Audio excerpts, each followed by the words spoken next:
Bonjour à vous tous qui êtes fidèles sur Canal 10, bonjour à vous aussi qui êtes de la métropole et qui nous recevez. Merci à la Martinique et puis merci à vous qui me permettez d'être chez vous à travers le petit écran. Eh bien, aujourd'hui, on a rendez-vous. Et vous savez, c'est du direct et que vous pouvez même appeler directement sur le 96 10 10. Aujourd'hui, nous allons découvrir la forêt privée et la forêt publique de la Guadeloupe. Alors, la forêt, est-ce que vous le connaissez? Eh bien, c'est cela que M. Montella va nous permettre de découvrir. Alors, un grand bonjour à M. Montella pour sa participation à cette émission.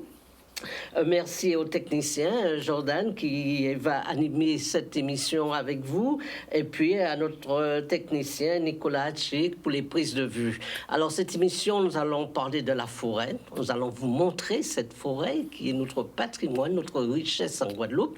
Et dans cette forêt, on découvre quoi? Eh bien, qu'il y a beaucoup de plantes qui sont connues et d'autres qui sont moins connues, beaucoup d'arbres surtout plutôt. Et puis on s'est arrêté, on a fait un plein feu, on a fait des prises de vue sur le bois bandé. Le bois bandé, vous le connaissez, vous avez entendu parler, puis également sur l'encens. Ce sont des arbres qui sont de plus en plus rares chez nous, mais qui existent toujours dans cette forêt privée de M. Montella, qui nous a permis de découvrir ou de redécouvrir cela.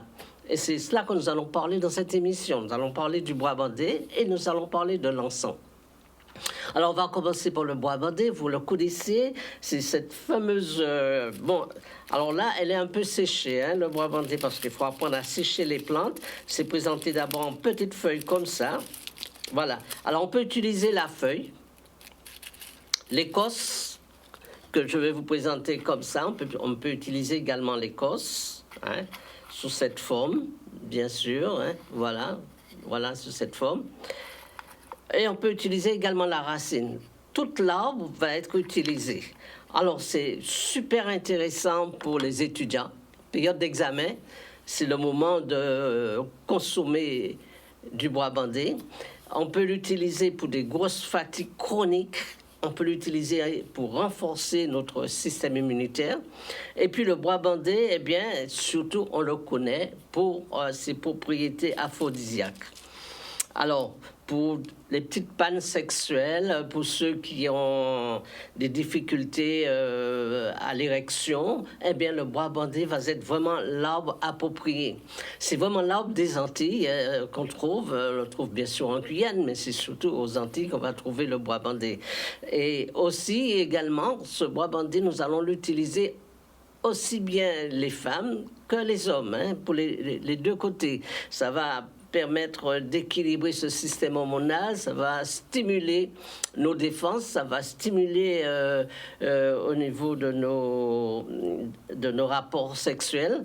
Donc le bois bandé, c'est un arbre que je vous recommande.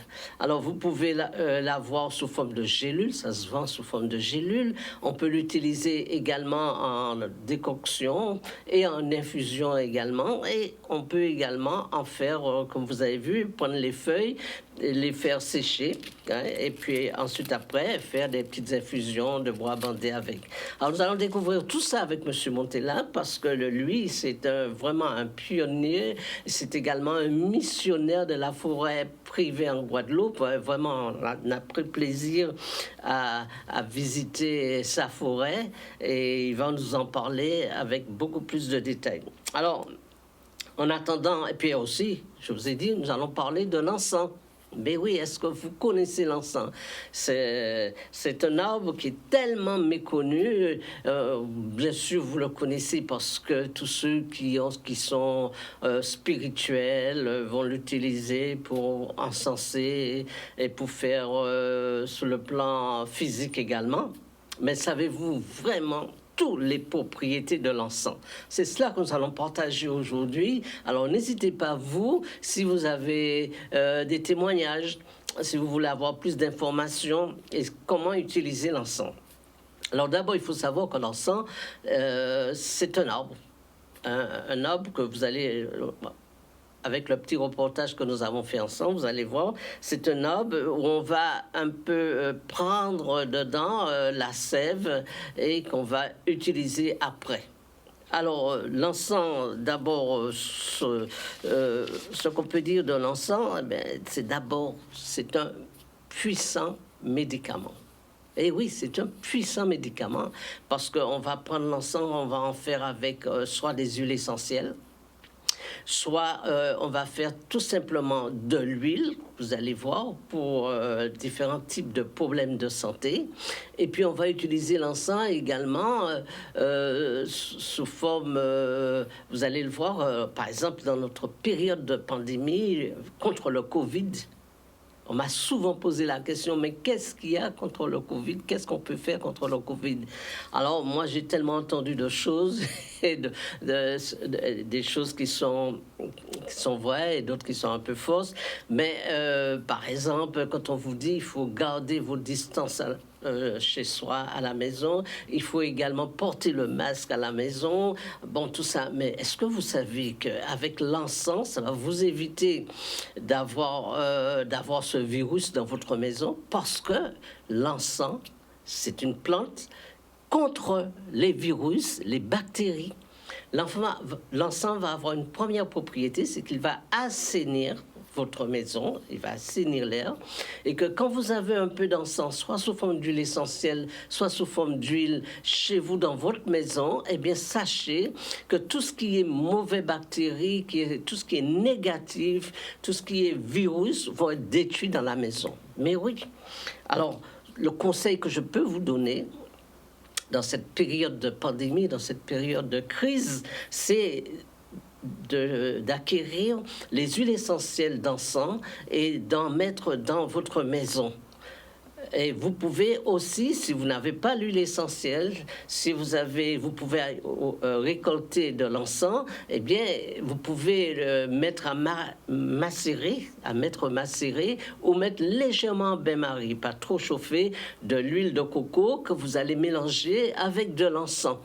Et ça, vous allez le mettre dans la maison et vous pouvez en faire également sous forme de diffuseur pour pouvoir aérer dans la maison, protéger tous les occupants et ça vous évitera bien sûr d'avoir affronté le virus. Donc vous voyez que chez nous, dans notre Guadeloupe, nous avons des armes contre le virus, nous avons des plantes extrêmement puissant. Aujourd'hui, je vous présente l'encens, mais vous allez voir l'association de l'encens avec le curcuma. C'est une bombe, c'est vraiment tout ce qu'il faut pour préserver notre capital santé. Voilà de quoi nous allons parler. Alors, je rappelle que vous êtes en direct sur Canal 10, que vous pouvez appeler le 05 90, le 96 10 10, et on va vous répondre pour ces deux plantes-là. Alors, vous m'appelez uniquement pour le brabandais qu'on va discuter ensemble et pour l'encens. Alors, on va décortiquer un peu cet encens. Il y a eu beaucoup d'études qui ont été faites sur l'encens, surtout aux États-Unis, par les scientifiques, par différents types que j'ai un peu fait une petite enquête, voir tous les bouquins et tous les trucs qu'on a présentés, tous les scientifiques, les médecins qui ont parler de l'encens, mais la première propriété de l'encens, il va lutter contre le cancer. Mais oui, c'est une arme contre le cancer, l'encens. Et c'est dommage que cette plante, elle est méconnue, on la connaît mal et on l'a un peu restreint dans sa mission, dans ses fonctions, sur le plan spirituel et puis sur le plan physique aussi, on ne voit pas très bien. Et pourtant, c'est ce qu'on va voir à travers cette émission. L'encens, c'est hyper puissant, d'abord contre le cancer du sein, le cancer du col de l'utérus, le cancer du côlon. L'encens, c'est un formidable instrument. Nous allons voir pourquoi et qu'est-ce qu'il a comme propriété dedans.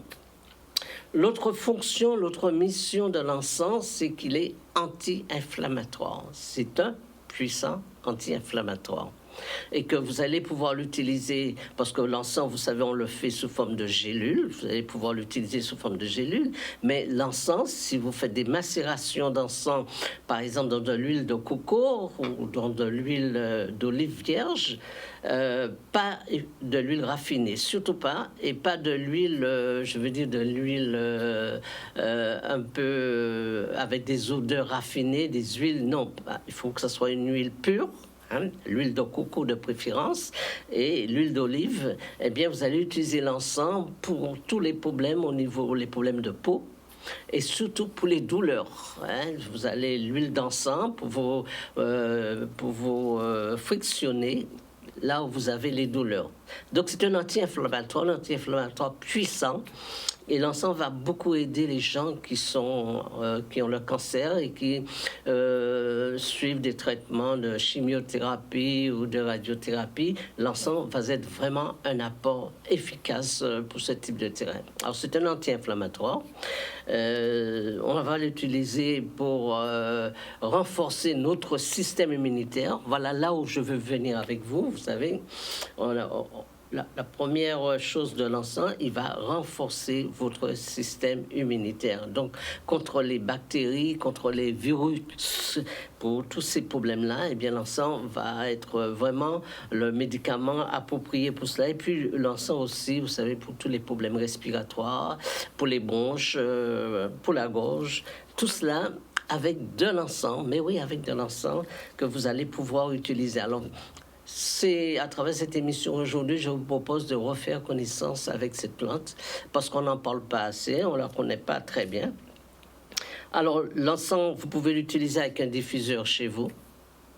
Alors attention, hein, pas d'encens frelaté. Hein, vous choisissez, vous allez acquérir vraiment de l'encens de bonne qualité. Vous allez le voir à travers l'émission que nous allons vous présenter, que l'encens, quand c'est pris chez nous, directement dans l'arbre, eh bien c'est vraiment le premier médicament qui a sa place en ce moment dans les situations difficiles que nous vivons. Alors je le dis, hein, vous pouvez l'utiliser chez vous, dans votre maison, vous pouvez en mettre de l'encens pour vous protéger, pour protéger les enfants et puis pour assainir l'air, pour vous protéger aussi des effets négatifs, des ondes négatives autour de vous. Et vous allez pouvoir également prendre cet encens, surtout l'utiliser pour vos problèmes de peau, pour des problèmes de douleur, parce que c'est d'abord, avant tout, un anti-inflammatoire. Alors, les propriétés de l'encens, il est aussi antioxydant, ce qui lui permet de lutter contre les maladies toutes sortes de formes. Et comme il est un antioxydant, eh bien, l'encens également, il va renforcer notre système immunitaire. Alors, là, j'ai pris quelques notes pour vous parler un petit peu de toutes les propriétés importantes de l'encens. Alors, nous avons dit que l'encens va lutter contre l'arthrose, contre l'arthrite, contre toutes les maladies inflammatoires. Il va renforcer vos articulations et il va diminuer également l'effet, surtout au niveau des douleurs aux genoux, par exemple. Vous pouvez faire des cataplasmes d'encens. L'encens également, vous allez pouvoir l'utiliser comme anticorps. Hein, là, le système immunitaire va être renforcé à travers la prise de gélules d'encens régulièrement. Parce que l'encens, eh bien, il va protéger directement la cellule. En fait, il va, si vous voulez, il va renforcer la cellule contre toutes les agressions, contre toutes les infections que nous allons traverser. Voilà ce qu'on peut dire de l'encens. Alors, ensemble, on va prendre, on va utiliser quelques recettes que vous allez pouvoir faire également avec l'encens. La première chose que nous pouvons faire avec l'encens, je vous ai dit que vous pouvez prendre l'encens et le mettre en bain-marie. Vous pouvez faire lâcher ses propriétés et le mélanger avec de l'huile de coco. D'abord pour vous frictionner, pour vous protéger, premièrement pour vous protéger, bien sûr. Et puis l'encens également, nous allons l'utiliser. Nous pouvons faire avec des crèmes. Nous pouvons faire pour les problèmes pour les jeunes filles, par exemple, qui ont de l'acné, comme c'est comme un antibiotique, on peut dire ça, mais qui va surtout protéger la peau et qui va être traité sur une peau acnéique. Voilà ce qu'on peut faire avec l'encens. Alors nous avons pu aller également, parce que l'encens, nous allons voir comment on peut faire avec de l'encens une crème pour pouvoir, pour une peau à problème et pour pouvoir cicatriser un peu la peau et pas être utilisé pour appliquer directement sur les zones.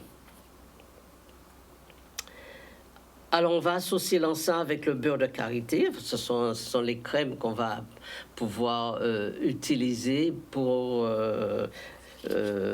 pouvoir faire des crèmes pour la peau. Le beurre de karité, l'huile de coco. Vous voyez, vous pouvez faire des trucs très intéressants. Alors, nous allons utiliser aussi l'encens pour tout ce qui est les grippes. Nous allons utiliser tout ce qui est rhinopharyngite. Nous allons utiliser également l'encens. Alors, nous avons dit également qu'à travers cette émission aujourd'hui, nous allons faire toute une étude également sur le bois bandé. Alors, vous savez que le bois bandé, vous pouvez l'utiliser sous forme de gélule. Et vous pouvez également, le bois bandé, l'utiliser également sous forme de feuilles, les feuilles de bois bandé, vous pouvez l'utiliser. Et vous pouvez utiliser également la racine.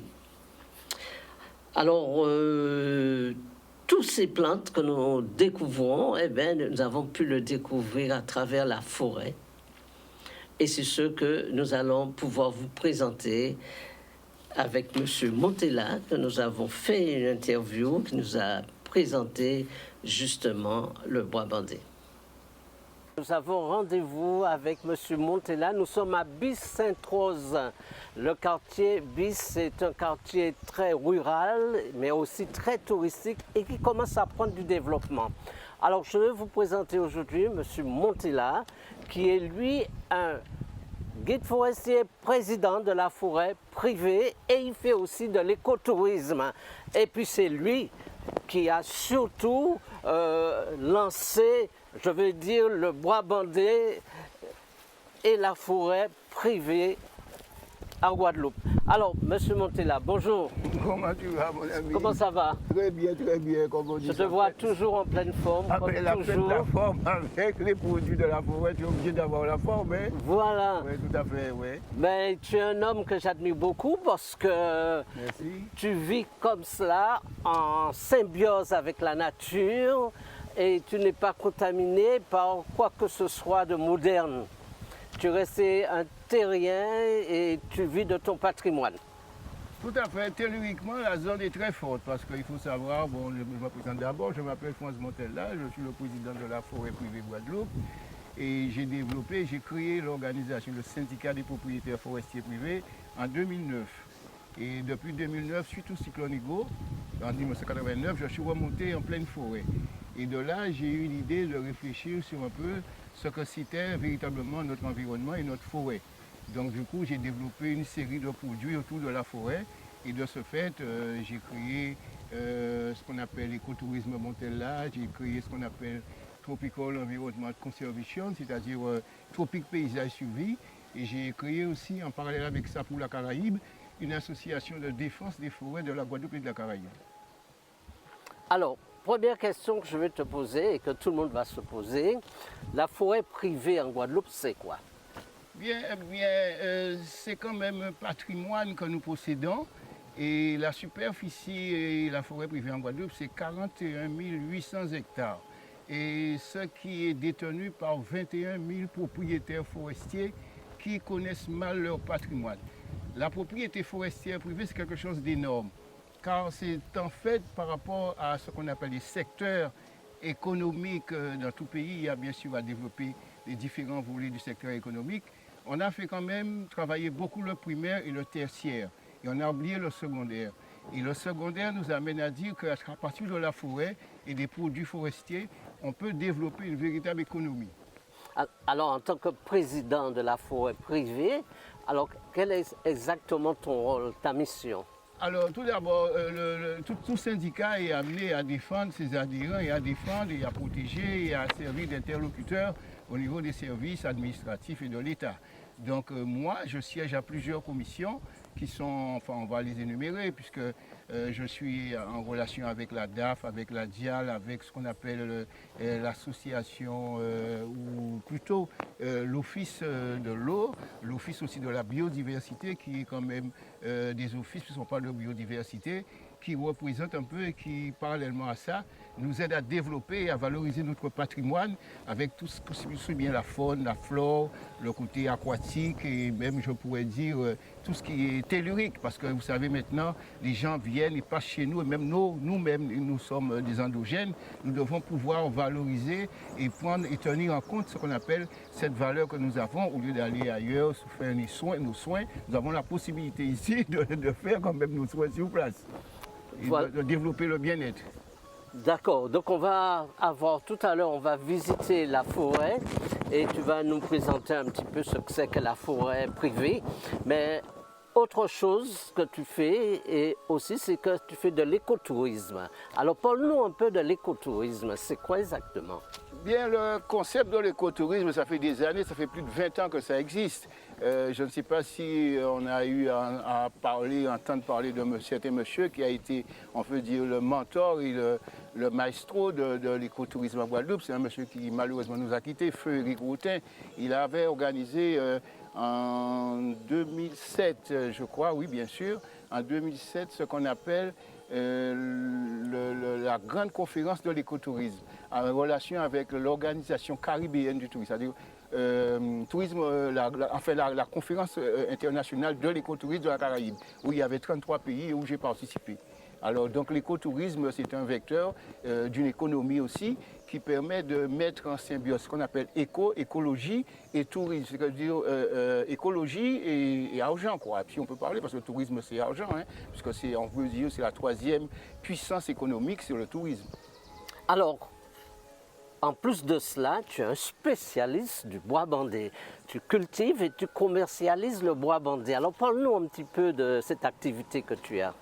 Oui, l'activité autour de la valorisation de nos essences forestières n'avait pas été prise en compte. Et moi, après le cyclone Hugo, j'ai longuement réfléchi, puisque j'étais remonté à l'intérieur des terres. Je me suis dit, qu'est-ce qui est mieux de valoriser le plus qu'un produit qu'on trouve chez nous, qu'on appelle le bois bandé, et que tout le monde ici rigole. Le bois bandé, c'est quand même un arbre, le Richeria grandisval, qui a été ce qu'on appelle une des essences forestières que les Caraïbes ont pris en compte, telles que ce qu'on appelle le Colubrina elliptica. Ce sont tous ça des euphorbiacées. Ce sont des arbres que les Caraïbes utilisaient bien avant l'arrivée des colons, ou si on peut dire des descendants d'esclaves, enfin des esclaves, enfin des soi-disant esclaves qui sont arrivés ici, qu'on a déportés ici. Et donc à partir de là, il y a une série de boissons, de produits qu'on peut trouver sur le bois bandé. Et il y a eu récemment un programme qui s'est mis en place, qui s'appelle le programme régional de la forêt et du bois, qui tend à faire valoir ce qu'on appelle ce patrimoine. Et moi, j'ai travaillé pendant 4 ans avec les services administratifs et de l'État, et même avec les experts internationaux qu'on a fait venir ici, sur ce fameux PRFB, qui est le Programme régional de la forêt et du bois, et qui en principe c'est un programme sur 10 ans, c'est-à-dire 2019-2029. Et là, nous avons tout un panel de produits et de, si je puis dire, de valeur ajoutée qui a été pris en compte. Et par la suite, je vais vous développer tout ça. D'accord, donc nous allons refaire connaissance avec cette forêt et avec le bois bandé. Oui, et ce bois bandé, tu utilises toute la plante, les feuilles, l'écorce, les racines? Tout à fait. Alors moi j'ai travaillé avec 3 laboratoires que je peux citer, ils m'ont reçu, enfin oui bien sûr, ils m'ont reçu. Et donc je suis même allé dans un des laboratoires qui s'appelle Erini, où les grands patrons ont dit mais tu as déjà tout, tu n'as pas besoin de nous.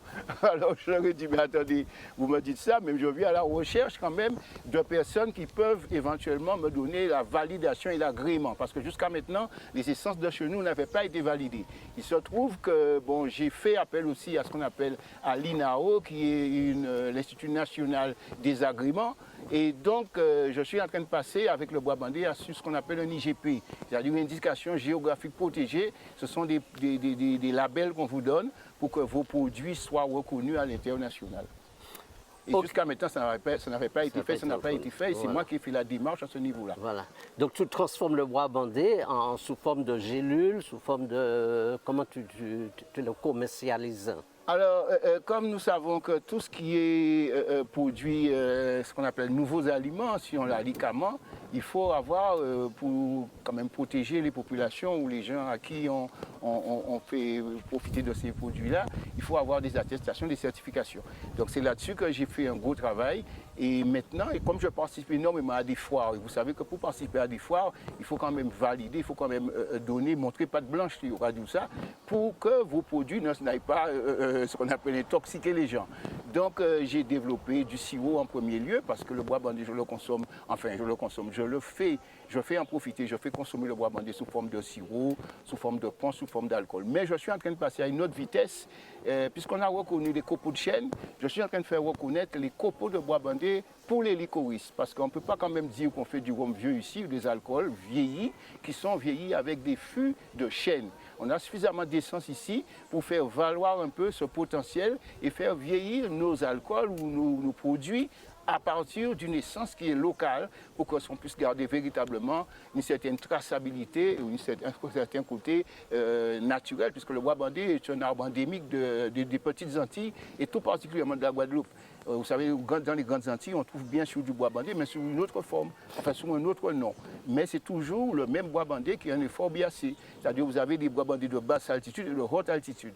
Toujours le Richeria grandissval, mais qui est apparenté aussi avec ce qu'on appelle la famille du guarana, parce que le guarana aussi, sans être appartenir à la même famille, contient les mêmes principes actifs qui sont détenus dans le bois bandé.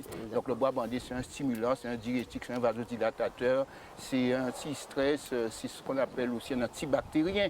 Parce que vous savez, quand les gens sont arrivés d'ailleurs, les premiers habitants d'ici leur donnaient du bois bandé pour éliminer, pour empêcher la syphilis, tous ces problèmes de syphilis qu'il y avait, parce qu'il y avait quand même des maladies. Le bois bandé est un des produits, une des plantes qui a énormément de vertus, avec tout ce que ça contient. J'ai quand même une étude chimique qui a été reconnue, qui est en train de se faire valider par des chercheurs, et par des universitaires, et par ce qu'on appelle des laboratoires à l'extérieur. Bien, c'est très intéressant. Ben, nous allons d'abord passer à la pub et puis ensuite, après, bien, nous reprendrons. Vous pourrez m'appeler directement après au 96 10. À bientôt. Eh bien, nous voilà de retour. Eh bien, nous allons retrouver M. Montella qui va nous présenter la forêt privée et surtout, il va nous faire plein de surprises. À tout de suite. Alors, nous nous trouvons dans la forêt privée et c'est également à l'entrée de la forêt. À l'entrée de la forêt privée. Alors, d'abord, vous connaissez cette plante? Ça s'appelle du zicac. Moi, quand j'étais enfant, eh ben, nous, on en consommait beaucoup et ça, c'est de moins en moins, on en trouve de moins en moins.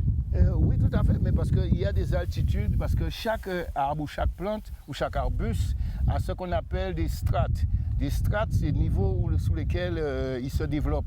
Alors, tu sais, avec une carte, tu peux facilement, par rapport à l'altitude, définir à peu près les essences, les arbustes qui se situent. Par exemple, là, tu es à la limite de la forêt, tu es à 150 mètres en altitude, bien qu'en plaine aussi, tu trouves les icacs. Mais voilà, tu vas trouver plus facilement certains arbustes qui se développent dans certaines zones bien spécifiques, bien particulières. Oui, alors on va commencer à faire connaissance. Alors, cet arbre-là, comment tu l'appelles, celui-là? Alors, c'est ça, il y a crié ce qu'on appelle, quand on dit la zépon naturelle, nous croyons, il y a crié ça nef. Nef, le néflier, le Mespilus germanica. Il faut savoir que lorsque les conquistadors sont arrivés ici, c'est la période où ils sont arrivés, puisque ça fleurit 2-3 fois dans l'année, hein, et ça fructifie 2-3 fois dans l'année. La période où ils sont arrivés, ils ont trouvé cette plante qui a un fruit, qui développe un fruit, comme si tu vois là, et c'est pas totalement à maturité encore, mais qui est un fruit qui en fait a le goût de la poire. Ça, c'est un petit fruit qui n'est pas encore à maturité totalement, mais ça fait des petits fruits comme des dés. C'est relativement bien corsé. Et ça a un goût de la poire. Mais aussi les feuilles ont un côté, on va dire pour parler de bien-être, on utilise les feuilles beaucoup en médecine, médecine pour parler de l'extérieur, comme pour des bains relaxants et camoussés en l'eau. Alors c'est très intéressant d'avoir ça. Si tu as des bouffées de chaleur, tu utilises ça très bien. Bon, on sait très bien que par rapport aux plantes de chez nous, que tu as énormément dans les feuilles, des principes actifs qui sont là pour pouvoir donner un certain bien-être, quoi. Et voilà. Oui, donc on va continuer la prospection. Ouais. Ben, c'est intéressant ça de pouvoir visiter, refaire connaissance avec notre patrimoine, avec toutes ces plantes. Alors, il faut savoir qu'on est sur une altitude ici je disais 150 mètres. Plus on va en hauteur, ça va jusqu'à 600 mètres en altitude. On est sous la région nord-ouest de Sainte-Rose, puisqu'on est à Bis. Nord-ouest de Sainte-Rose. Nord-ouest de Sainte-Rose. Là, tu es à 150 mètres en altitude. Là, tu rentres maintenant dans la zone qui s'appelle la zone forestière de la Tour Santeuil, qui est le nom d'un esclavagiste. Mais moi, j'ai dénommé l'espace, je dirais, espace Montella, puisque je suis propriétaire à l'intérieur de ce massif et je suis pratiquement la personne qui a ce qu'on appelle un titre de propriété à l'intérieur de ce massif. Et vous savez, dans les années après la départementalisation, quand l'ONF s'est installé en Guadeloupe, ils ont reconsidéré un peu une partie des zones forestières de la Guadeloupe. Donc ils ont replanté. Donc cette partie de forêt, en principe, est plantée à cette altitude-là avec du mahogany. Et du mahogany qu'ils ont fait venir d'Amérique du Sud pour planter. Parce que vous savez, nous avons une variété de mahogany petite feuille qui en principe existe chez nous dans la zone Petites Antilles.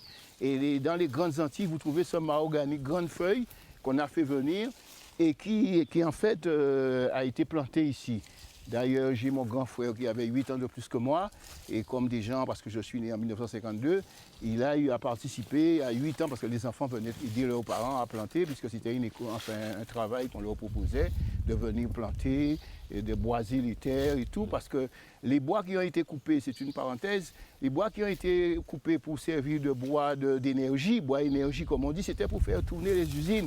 Parce que dans notre région, là, nous avons des usines, et je suis proche de l'usine Bonne-Mère, donc pour faire tourner les usines, ils utilisaient beaucoup de bois, ils faisaient couper du bois aux gens dans la montagne, qui apportaient pour eux, pour faire tourner les générateurs, quoi, et pour du bois de chauffe, quoi.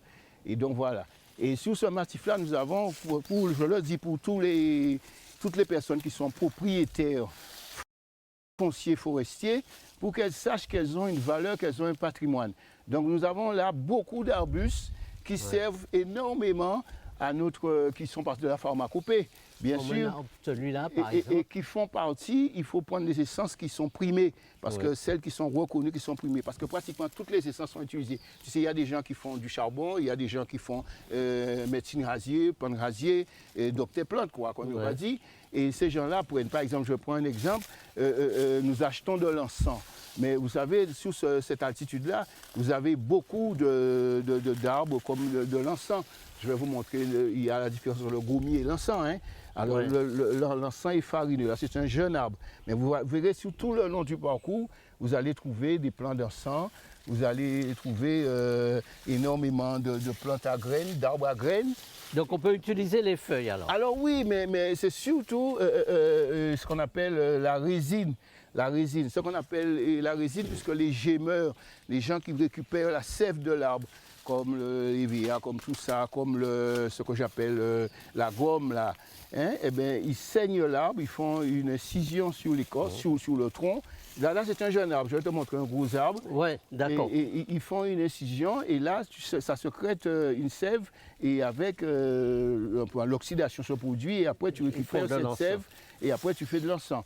Par contre, en période de floraison, de fructification, tu peux récupérer les graines aussi que tu peux passer dans un broyeur et ensuite à ce moment-là faire un genre de mélange qui te permet d'augmenter un peu ton volume. Mais en général, c'est la sève qu'on utilise, quoi. Et tous ces arbres, alors tu as ce qu'on appelle l'abricotier sauvage, parce que ce sont des plantes à latex aussi, quand on dit toute plante qui a des latex, c'est souvent des plantes qui sont toxiques. Alors il faut savoir, mais ça ce sont des petits arbres, je vais te montrer des gros arbres où tu pourras voir un peu la différence. Et voilà. Mais pour ne pas rester sur des petits éléments, il faut voir ce qu'on appelle les vénérables. Ce que j'appelle les vénérables, ce sont les gros arbres, donc quelqu'un peut les reconnaître plus facilement que les petits. Parce que, par exemple, moi, je parle aussi bien des essences sur lesquelles nous avons travaillé, qui sont des essences locales, quoi. En cas du, par exemple, qui c'est acajou, qui c'est mauricif, qui c'est l'orsan, qui c'est... Enfin, chaque essence a une utilisation. En bois d'œuvre, en bois de construction, en bois d'énergie. Il y a toute une série. C'est-à-dire, pourquoi faire un canot, ou peut faire le même bois, ou pourquoi faire forcément son bois qui a une certaine résistance. Mais chaque bois a une utilisation. Alors, donc voilà. Et là où a dans un sol qui est relativement, il y a dit acide, là où ça a poussé plante là, ça, il y a dit sol là acide pourtant, le feuillage là, il peut être riche, mais ça c'est calimètre. Alors quoi, ouais, calimètre, bon, là où on mettait du feu dans ça, et enfin, là, du feu pour un dedans, il a fait un véritable travail de dévastation. Et voilà. Donc là, on est sous ce massif-là. Je disais que le massif-là, il fait 500 hectares. Alors, ce sont des gens qui sont propriétaires ici. Ce n'est pas un terrain qui appartient au pouvoir public. Il faut le savoir. Mais, étant donné que vous savez, ce sont des baux, ce sont des concessions, comme on dit, mais tout le monde n'a pas forcément, ce n'est pas une question de régulariser sa concession, mais comme la plupart des gens, ils sont déjà partis et ils ont déjà 100 ans, ils ont déjà dépassé la centenaire, alors il se trouve que l'État et les systèmes ont mis en place, de par leur règlement, un truc, c'est-à-dire quand les enfants de ces gens-là ne viennent pas réclamer ou n'ont pas fait les démarches pour réclamer les biens de leurs parents, l'État s'accapare. L'État s'accapare. Alors moi, en tant que président de la forêt privée, là je vais commencer à développer pour vous sur ce sujet-là, moi j'ai créé la forêt privée dans cet objectif-là, au départ. Parce que quand j'ai vu que mes parents avaient une propriété et que les pouvoirs publics s'étaient accaparés, j'ai dit, attends, mais nous n'avons pas à comprendre. Alors les parents même qui sont, mes parents, ils ont dit, mais Timouna, l'État japon ça. On dit qu'ils ont fait l'État japon ça là. Alors je suis allé dans les services qui nous sont encore cadastraux, ils marchaient comme ça. Et ils ne voulaient pas me donner mes papiers, ces gens-là, tu vois. Alors j'ai fait une véritable révolution. Alors il faut que les Guadeloupéens le sachent. Ils sont propriétaires et nous sommes propriétaires de 41 800 hectares. Donc celui qui veut s'adresser et qui veut savoir où je suis à Bis-Saint-Ouen, je m'appelle France Montella. Donc mon téléphone portable c'est le 0690 188 396. Ils peuvent s'adresser à moi parce qu'au niveau du département, vous avez ce qu'on appelle la matrice cadastrale automatique. Tout individu est censé savoir qu'il est propriétaire, mais on ne vous le donne pas, on ne vous le dit pas. Si vous n'avez pas réclamé, on ne vous le dit pas. Absolument. Alors, il y a un certain monsieur, je peux citer son nom, qui est responsable là, et des gens qui me connaissent, parce que je fais partie d'au moins 5 commissions. Ces gens-là savent que si j'avais eu la matrice cadastrale en ma possession, j'aurais fait une véritable révolution. Alors, l'Office national des forêts m'a demandé, le directeur m'a demandé de jouer un collectif. Parce que je participe à des réunions et je suis là en train d'imposer mon rôle, parce que je défends quand même tous ces gens, mais qui ne savent pas que des fois, moi, j'existe en tant que président de la forêt privée et qui ne savent même pas qu'ils sont propriétaires. Donc c'est pour ça que je lance cet appel-là quelque part, grâce à votre antenne, en disant que ces gens-là doivent se rapprocher de moi.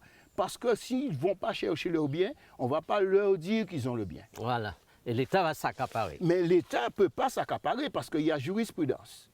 Alors ça, c'est un dossier qui est très lourd. C'est pour cela que, comme je dis souvent, quand vous entendez les manifestations sur les occupations de terre, je suis un Guadeloupéen, je dis que chaque Guadeloupéen devrait avoir un bout de terrain. Chaque Guadeloupéen devrait avoir rien que par le fait de nous dédommager du passé. Rien que ça. Et à ce niveau-là, si vos parents ont des terres et que vous, on vous prend vos terres et que vous restez là, figés, on ne viendra pas vous dire, monsieur untel, vous avez droit, votre propriété est là. Alors il faut que vous fassiez la démarche. Donc pour faire cette démarche-là, il faut qu'on se rassemble, il faut qu'on se manifeste, il faut que vous puissiez vous adresser à la forêt privée. C'est intéressant de pouvoir faire avec, bon, moi, un couteau en café éveil, mais normalement, tu as toute une série de manières pour tracer, pour enlever. Bon, là, nous ne sommes pas partis pour ça, mais en général, c'est un peu un job qu'un café, des gens qui commandent dans ça comme ça. Lui, il était à 6 pieds bois là, il a tombé directement dans ça chez l'Andiou là. Non, mais il y a énormément à faire. Hein. Là, on a parlé en toute liberté, en toute décontraction. Mais c'est des journées, ce sont des journées forestières qu'il faut mettre en place avec des véritables activités nature autour de la forêt. Si tu avais un petit sachet ou même une feuille d'arbre, je peux te donner comme ça.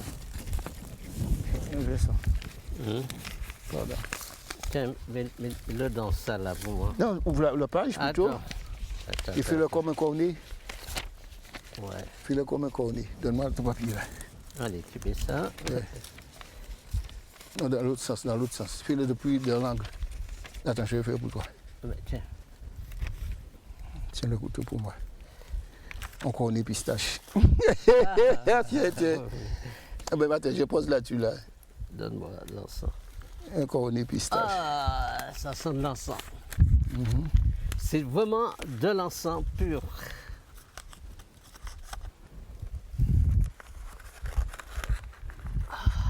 C'est de l'encens. Et c'est de plus en plus rare. Ah oui, bien sûr. Non, mais il faut aller le chercher. C'est pas qu'il est rare, mais il faut aller le chercher. Il faut aller le chercher. Il faut aller le chercher. Puis là en bas, mais nous, hein. Voilà. C'est ça, c'est ça, c'est aller chercher. Puisqu'il faut lever les matins pour aller en bas boire là, il faut courir, il faut monter, il faut faire. Déjà, il faut connaître plante-là. Ah oui, d'accord. Il faut savoir. Il y a un âge quand même pour commencer les saigner. Oui, mais tu sais, c'est en fonction du diamètre de l'arbre, tu vois. C'est le diamètre. Ouais. En fonction du diamètre, hein. Le diamètre, ça compte beaucoup, puisque l'arbre, s'il est jeune, il n'a pas suffisamment encore de quoi te satisfaire. Mais en général, tu as tout. Ça va servir Ça à sent monsieur. bon Monsieur l'encens, Hachi c'est pour calmant, apporter pour sa maison. Cicatrisant. Oui, c'est tout à fait des plantes qui sont là pour servir à plein de choses. Mais nous, tu sais, les approches qu'on fait maintenant au niveau laboratoire sont différentes. Mais par la recherche qui est faite. Mais tout ça, c'est vite qui est en bas, mais nous, Oui. nous-mêmes, tu dois savoir servir éveil. Puisque nos parents s'en servaient. Tu vois, tout le long, tu as des pieds, chaque pied d'encens comme ça, si parler en termes d'argent, eh bien, tu as quand même un 20 € là. Hein. Chaque plante comme ça. Là, je plante un poids de chez moi. Mais il faut planter ça même, il faut en la cour. Oui, il faut que moi n'y aille. Même la cour, on dit dans Gaza. Ah, c'est assez bien sorti. Hein, pour le sortir? Oui. Oui, mais tu sais que tu prends avec la botte. Si tu trouves un petit pied là pour moi. Oui, mais comme je te dis, il faut le mettre en plante d'intérieur. Enfin, tu as de la place chez toi, il n'y a pas de problème. Non, j'ai de la place. Tu as de la place chez toi. Mais comme je te dis, tout ça... Le petit qu'on a vu là, je peux essayer de le prendre? Oui, bien sûr. Mais comme c'est une plante qui se solidifie vite avec sa sève, il faut que tu puisses avoir un maximum de... Mais ça devient grand, hein? Mais tu le gères comme un bonsaï. Oui. Ah oui. Tu le gères comme un bonsaï.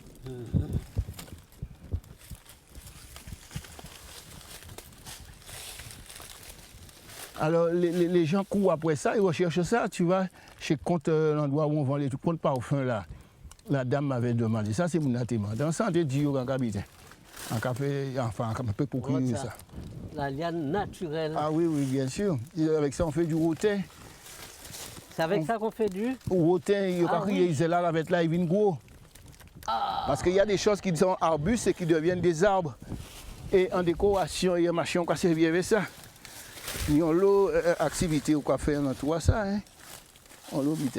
Mais tout ça, c'est pour dire qu'il y a énormément de potentiel qui est là. Oui. Et qu'il faut quand même qu'il y a des gens, regardez des tonnes là qui sont là, quantité là qui sont là. Ah oui. Tu vois? Ce sont des éléments que je te dis que nous, on s'en prive parce que on s'en prive, mais comme on dit, il y a de la matière. Hein. Moi, j'ai des tubes, je mets dans des tubes, bon, pour présenter bien. Oui. Parce que les gens voient aussi ce que tu leur donnes. Mais ça sort naturellement du fond. Ah, celui-là, il est tout frais là. Oui. Ouais, c'est tu de vois. moi celui-là, là, il est tout frais. Mais je mets dans le pot truc pour toi. Je vais Non, prendre. pour présenter, il va faire un groupe. Ah, bon, d'accord. Mais il va pouvoir faire avec ça.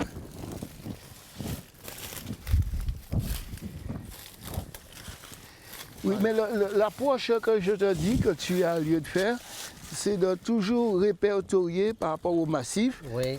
les arbres qui sont. Et par exemple, si c'est ce matin, on fait un scoop sur le mahogany, on peut parler du mahogany. Si c'est de l'encens qu'on parle, on peut. Mais on a fait un peu, en gros, on a survolé un peu les différentes. Enfin, la forêt. On a survolé. Mais tu sais, il y a énormément à dire. Rien qu'en termes d'économie. Économique. Parce que la forêt a de multiples fonctions. Tu vois, la récolte des essences qui sont là, par exemple, tu as le bois énergie, le bois d'œuvre, le bois de construction, enfin tous ces différents schémas que tu peux aborder de par le fait que tu présentes la forêt avec les essences. Eh bien, nous avons passé une journée incroyable, formidable, à découvrir cette richesse qu'est la forêt privée. Eh bien, nous continuons notre émission. Donc, vous savez, à partir de maintenant, vous pouvez retrouver cette émission sur Facebook, également sur Péry-Henry et sur Facebook. Vous pouvez le trouver également sur YouTube pour pouvoir continuer à vous documenter. Et puis, vous savez que Canal 10 est toujours là pour vous représenter cette émission. Eh bien, c'était un plaisir vraiment de me retrouver avec vous sur Canal 10. Alors, je voudrais, à travers cette émission, remercier vraiment M. Montella, qui est vraiment un homme formidable, qui fait des choses incroyables pour notre patrimoine. Je remercie également le technicien pour les prises de vue qu'il a fait, M. Nicolas Hachi.